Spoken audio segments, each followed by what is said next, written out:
ഞാൻ ദിവസം രാവിലെ ഓഫീസിലേക്ക് പോകുമ്പോൾ ആലുവ മെട്രോ സ്റ്റേഷനിൽ കാണുന്ന കാഴ്ചയാണ് ഈ ടിക്കറ്റ് എടുക്കാനുള്ള വലിയ ക്യൂ. നമുക്ക് നമ്മുടെ സ്മാർട്ട് ഫോണും വാട്സപ്പ് ഉപയോഗിച്ച് ഈ ടിക്കറ്റ് 10% ഡിസ്കൗണ്ടിൽ ഓൺലൈനിൽ എടുത്ത് യാത്ര ചെയ്യാവുന്നതാണ്. അതിനായിട്ട് നിങ്ങൾ ഈ താഴെ കാണുന്ന നമ്പർ സേവ് ചെയ്ത് വെക്കുക. ഈ നമ്പറിലോട്ട് ഹായ് എന്ന ഒരു മെസ്സേജ് അയക്കുക. ഇങ്ങനെ മെസ്സേജ് അയച്ചു കഴിയുമ്പോൾ നമുക്ക് റിപ്ലൈ ആയിട്ട് book ticket, cancel ticket, more option എന്നീ ഓപ്ഷൻസ് കിട്ടും. ആ ലിങ്കിൽ ബുക്ക് മൈ ടിക്കറ്റ് ക്ലിക്ക് ചെയ്തതിന് ശേഷം നമുക്ക് നെക്സ്റ്റ് ഒരു മെസ്സേജിൽ ഒരു URL കിട്ടും. URL മീൻസ് ഒരു ലിങ്ക് കിട്ടും. ആ ലിങ്കിൽ ക്ലിക്ക് ചെയ്ത് കഴിഞ്ഞാൽ ടിക്കറ്റ് ബുക്ക് ചെയ്യുന്ന വെബ്സൈറ്റിലോട്ട് പോകുന്നതായിരിക്കും. ആ സ്ക്രീനിൽ നമ്മൾ യാത്ര ചെയ്യുന്ന സ്റ്റേഷനുകൾ ടൈപ്പ് ചെയ്ത് കൊടുക്കുക.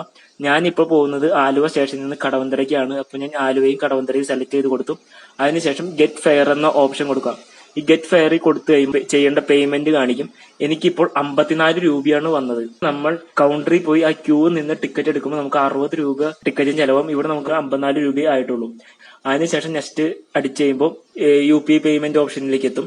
അവിടെ നമുക്ക് ഇഷ്ടമുള്ള UPI പേയ്മെന്റ് അവിടെ സെലക്ട് ചെയ്യാവുന്നതാണ്. ഞാൻ ഇപ്പോൾ ഗൂഗിൾ പേ സെലക്ട് ചെയ്ത് ഗൂഗിൾ പേയിലേക്ക് പോയി അത് UPI പിൻ അടിച്ചിട്ട് ആ പേയ്മെന്റ് കംപ്ലീറ്റ് ചെയ്തു. തിരിച്ച് ഈ വെബ്സൈറ്റിലൂടെ തന്നെ മടങ്ങി വരും.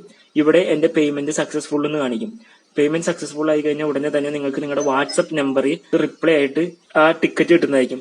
അതിനുശേഷം ആ ടിക്കറ്റ് നമുക്ക് ഫോൺ ഉപയോഗിച്ച് സ്കാൻ ചെയ്യുക. ഫോൺ ചെയ്യുമ്പോൾ ബ്രൈറ്റ്നെസ് ഒക്കെ ഒന്ന് ഫുൾ ആയിട്ട് ഇടാൻ ശ്രമിക്കുക. അപ്പോൾ നമുക്ക് പെട്ടെന്ന് ആ ടിക്കറ്റ് ക്യാച്ച് ചെയ്യും. ഇനി എന്തെങ്കിലും ബുദ്ധിമുട്ടുണ്ടാവുകയാണെങ്കിൽ അവിടെ നിൽക്കുന്ന സെക്യൂരിറ്റി ഗാർഡിനോടോ അല്ലെങ്കിൽ സ്റ്റാഫിനോടോ സംസാരിച്ചാൽ മതിയാവും. സിമ്പിൾ ആണ്. നെക്സ്റ്റ് ടൈം ട്രൈ ചെയ്ത് നോക്കാം.